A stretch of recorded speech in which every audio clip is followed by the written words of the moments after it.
All right, folks, let's do this third and final video. Well, not final, but at least final in this series. As I've mentioned to you, I wanted to do 3 videos in quick succession. The first one, 3 odd days ago, was about the fact that we are, the Christmas day is 2 months after the solar eclipse, and I find that that 2-month date is important. The week before and after, and how it relates to eclipses, I'm not going to go into all the details here. I suggest you watch it. It also provided a very brief summary of the Mars retrograde in Gemini, which is relevant, and I'll talk more about that in this video. And there, prior to that also, there are a couple of Mars retrogrades video. And then, of course, the last video I did yesterday was about the new moon. Excuse me, I'm still coughing and still recovering from COVID, but significantly better. Yesterday's video, of course, was on the new moon in Capricorn that happened, gosh, roughly 12 hours ago. Now, this particular video is about the Jupiter transit, because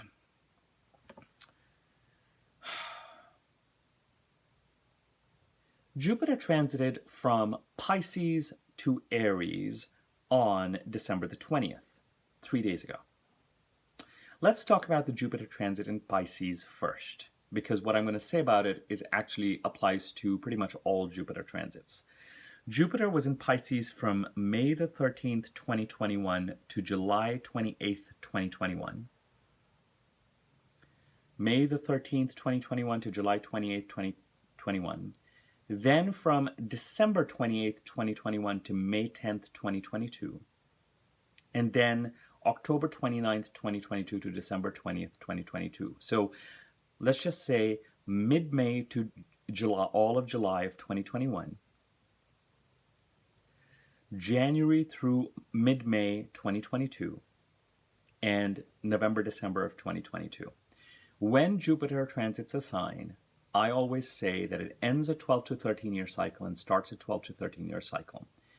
An astrologer once used a phrase which I have kind of continued to use, and I think it's fair and correct as Jupiter transit being an auspicious new beginning. Conventionally in Western astrology, in current contemporary Western astrology, Jupiter transits are given a lot of benefic power. Jupiter transits a particular house, you might get massively promoted, or you might get a big increase, or something amazing or big might happen, or something like that. More often, my experience with Jupiter transits is that it ends a cycle and starts a cycle, and the emphasis can often be on ending the cycle to start a cycle. I agree with the auspicious new beginning.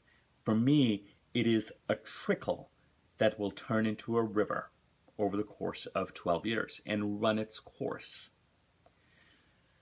so to speak. The Jupiter cycle will be complete in 12, 13 years.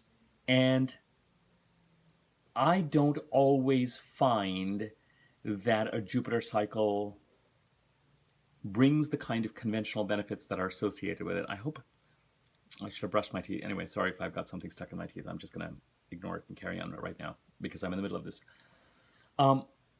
In my experience, Jupiter transits do not operate the way conventional Western astrology says they do. They operate more to, another analogy that I have used is they remove an old couch and bring a new couch in, so to speak, in whichever room they're transiting. So the emphasis is on the removal or the ending, creating the space for a new couch, and the process to bring a new couch begins or it comes in. Jupiter, like Venus, is considered benefic, and I do find that generally speaking, Jupiter tries to align you with your purpose, with your path. The question with these endings and new beginnings is, are you able to avail of the opportunity and take that leap and catch hold of that rope that Jupiter is giving you to start the transit in the right direction?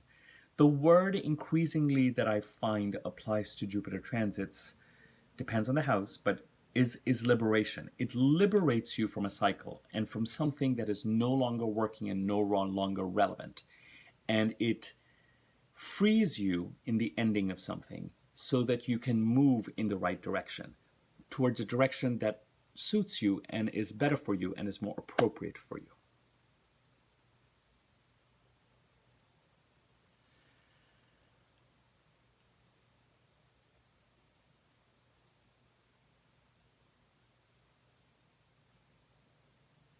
Sorry, I'm just thinking and something's coming to me. The whole question of whether you are able to, I don't think, I'm not, I'm not, as you know, a legal or financial or medical or anything. So the whole idea of whether you're able to align with something or not, I'm going to let each of you unpack that, because how and where we self-sabotage, what scripts we run, whether we feel ready to take, I'm gonna let each of you unpack what that may or may not mean. This will clearly be helpful to you if you know where Pisces sits in your chart, what house it occupies, what that house stands for, where Aries sits in your chart, what house that occupies and what that house stands for. Jupiter transits, even though they're meant to shower you with blessings, I find that the ending process, the removal of the couch, can be quite challenging and painful, because a Jupiter cycle is therefore associated with change. Words like liberation and putting us on the right path and ending something. For example, Jupiter's transit through the 10th house, conventionally someone may think, oh, I'm going to become a VP, and you might get laid off. But it may be something that is secretly wished for, or it may well be that it provides you an opportunity to align with the right path, to go after what it is that you really do want, whether it's in the same industry or different, or whatever that is. But the letting go of something is always, usually for us humans, change is challenging, change is difficult, and the letting go of something that is familiar, the letting go of something that is expected, or the letting go of something. Jupiter does operate sort of as the king of gods, insofar as there seems to be a knowledge of what is right for you and what your purpose and what your path is, and the liberation occurs. But it's not always easy. So Jupiter's transit through any sign, but let's just take Pisces for now, because that is the transit that has just ended 2 or 3 days ago, could have been seen as bounty and blessings in that part of the chart, but it could also be that something has come to an end in such a way that it frees you to move forward. And the ending process, because we as humans are so, inertia, the inertia of movement or the inertia of being static, it has to be fought. That change process can be hard. So Jupiter transits can sometimes bring things to a close or an end. We cling on to things pretty voraciously. So the separation of something or the ending of something can be pretty challenging. You do have to look back at it. I find, when people talk about Saturn transits being hard, and they are, I find that if the lessons are learned from a Saturn transits, Saturn ultimately can, if the lessons are learned and incorporated, reward you with something very solid and long lasting as it finishes up its transit, which is it is doing in Aquarius. Saturn comes into Pisces in March, right, 2 months after this Jupiter transit. Not looking forward to that, but we'll talk about that later, because I don't think it's worth it to look forward to a Saturn transit or the beginning of a Saturn transit in any sign necessarily, or any house, even once it rules. But we'll come to that. But at the end of the cycle, as the lessons start to get learned and incorporated, it's possible or likely that a gift is given. Jupiter transits where one expects a gift, I find that Jupiter transit can leave you with a vacuum, can leave you with something that has ended, can leave you with something that is finished. But the more aligned we get and the more awake we become, you might realize that that liberation is actually a real blessing, a real godsend. What we're really expecting Jupiter to do. So, where Pisces sits in your chart, what house it occupies, most importantly, and what that house stands for, you're welcome to think through mid-May to end July 2021, and then January through May of this year, 2022. It's still 2022, and November, December 2022. And think about what may have ended there and what may have begun. And because it's a Jupiter transit, you're welcome to think about what have I gained, but I would encourage you to, it may very well be that the ending, because endings tend to be, could have been painful and challenging and difficult.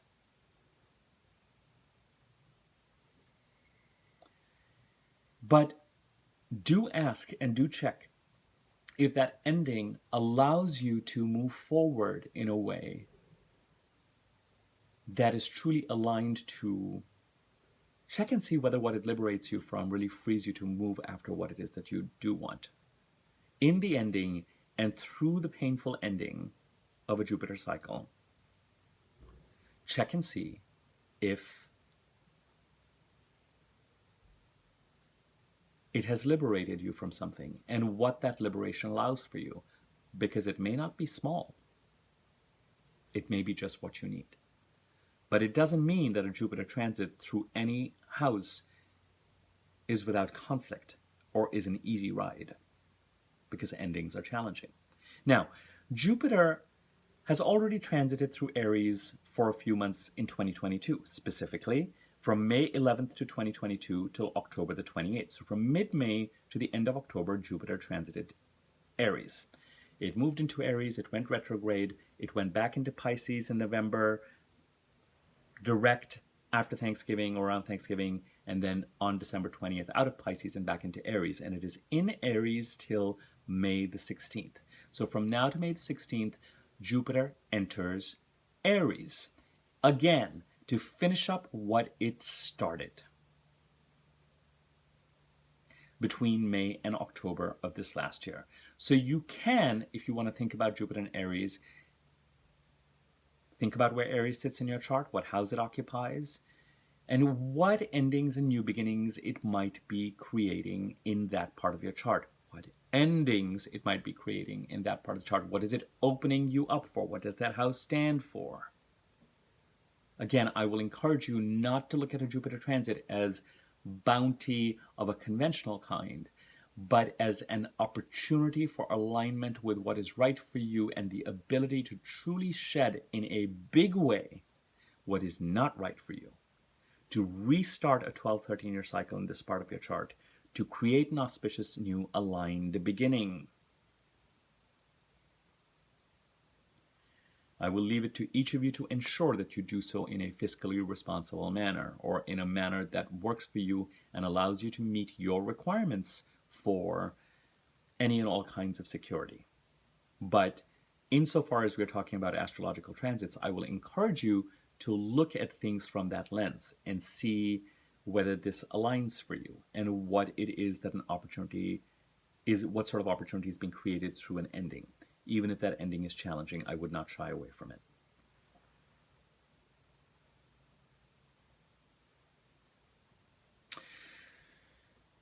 After Jupiter transits Aries and finishes it and goes into Taurus in May, Jupiter does what it normally does, which is spends about 13 months in one sign for a period of time. So it's not this kind of splitting of time that it's been doing between Aquarius and Pisces, Pisces and Aries, which has been a little bit challenging and distracting. It's sort of broken things up.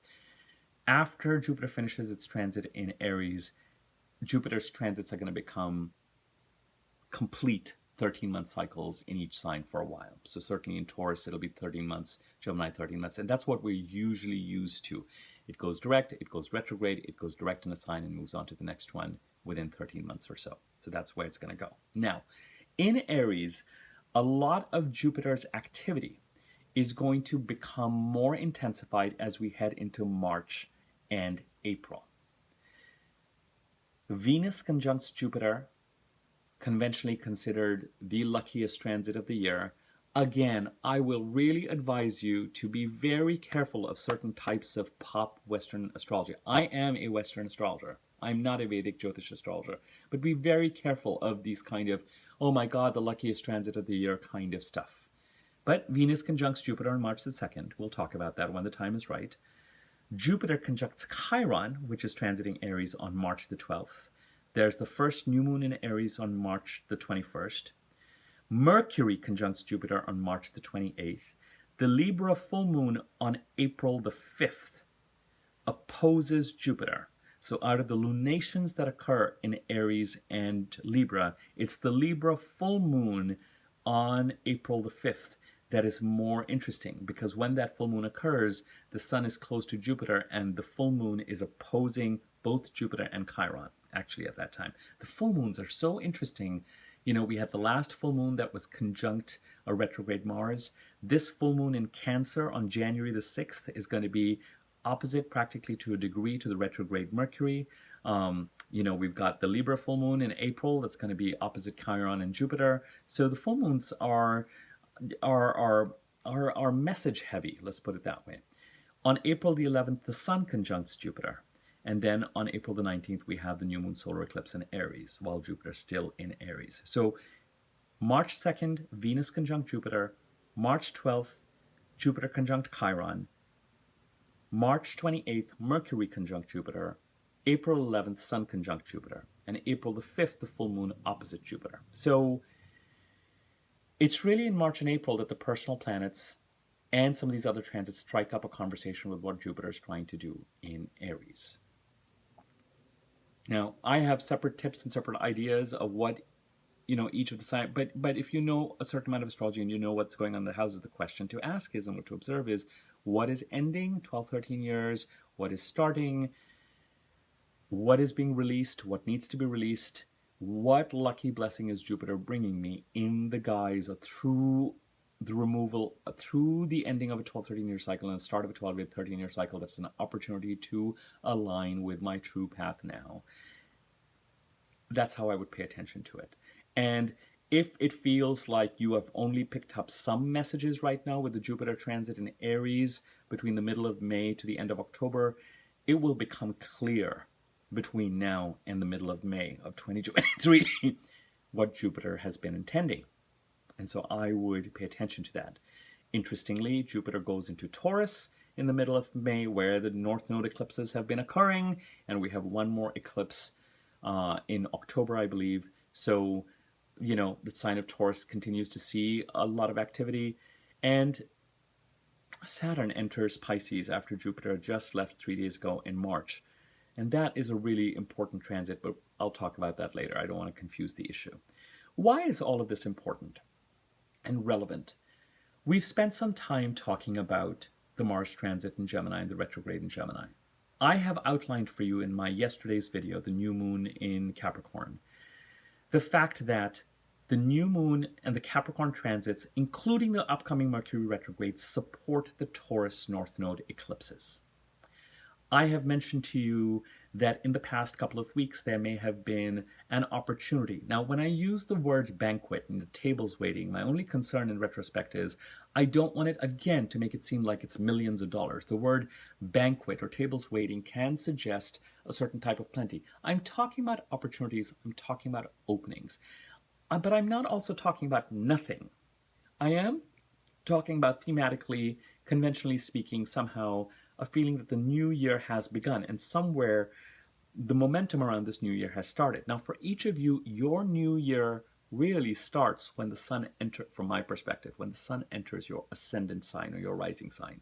But because we align with a conventional calendar year, and because of some of the transits that are occurring, I will stand by what I said in the last video. I'm not suggesting that, again, millions of dollars are coming your way.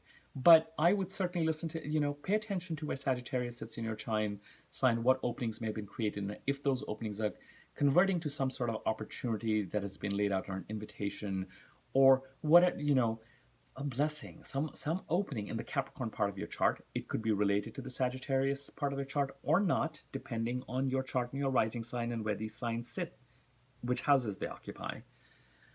Again, this is a general reading. And remember what I said, that it won't be till Mercury goes direct and really trines the North Node in Uranus for the third time and gets ready to clear things into February that you can really avail of, or can things really start to move. So as we head into the Mercury retrograde that starts in 5 or 6 days' time, and out of it in the middle of January, and then clearing the shadow period by the end of January and into February, there's still information that needs to come our way. There's still work that needs to be done to allow ourselves to move forward with whatever this invitation is that's been continuing over the past 2 weeks. There's a timing to all these transits, with Mars going direct in January and clearing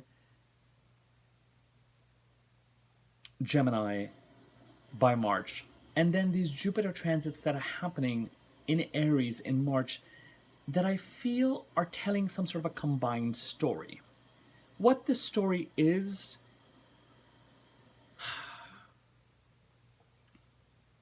each of us will have to ponder and look at these different houses that these signs occupy, what they stand for, and figure out what they are for us. That's how I would do it. But I do think that these three things go hand in hand. I said to you yesterday also that the Mars retrograde, the opportunity that comes through with Venus and Mercury trining Uranus in the North Node in Capricorn, I'm referring to yesterday's video, could be related to the Mars retrograde or could not be. Or there could be multiple things that have started to brew. As I said, with the Mars retrograde, you have to look back at even perhaps things coming up around the Scorpio eclipses, even in May, and even going back to the first Mercury retrograde of 2022 in January and February. I'm going into yesterday's video a little bit, so if this is starting to confuse you, you can look at that for greater details. What I'm trying to say is there's a combined, the transits work together. So the Mars retrograde in Gemini supporting the Taurus North Node, confronting deception in the sign of Pisces. The Capricorn opportunities and the trines to and the support to the Taurus North Node. Jupiter's ending in Pisces and moving into Aries. Saturn moving into Pisces. All of this is telling a tale. The one that is most key and critical right now would be the video I did yesterday with the new moon in Capricorn supporting the sign of Taurus. The other stories will get built. But I do think that as you look at everything holistically, it's worth it to think about Jupiter transiting from Pisces to Aries. And at least for now, thinking about the sign of Aries, where it sits in your chart, because, no, I'm not going to confuse this any further, because there may be a link up in the way that things are building. It's like a building being constructed. It's not just one room. There may be a link up to where these new beginnings are happening in the Aries part of your chart that is part of this conversation, because it's all kind of happening around the same time. And where one leaves off January, February, another picks up and heats up in March as we head towards that April solar eclipse. Okay, I'm going to leave it at this. I'm realizing that in the last two videos, I've probably bitten off more than we should all chew, but I'll develop it in future videos. I hope you found the Jupiter part of this interesting and relevant. That's probably the most digestible part of this. So pay attention to that. Feel free to like, comment, subscribe, click the bell icon, the wiggly thing on top of the bell icon to be notified whenever I do new videos. And we'll continue to develop these themes. But if out of the 3 videos you're just like, what shall I listen to most immediately? It would be yesterday's new moon in Capricorn video. Okay? But take it with a grain of salt. I've used words like banquet and bounty. There's an opportunity there. But just try and understand and see if it translates to something that applies to you. It's a general reading. That would be the best way that I could suggest it, and see how things unfold over the next couple of months, and especially pay attention to what I said about Mercury retrograde and how in a bigger picture it reveals things that we are not aware of or we may have missed. Okay, I'll leave it at that. Thank you.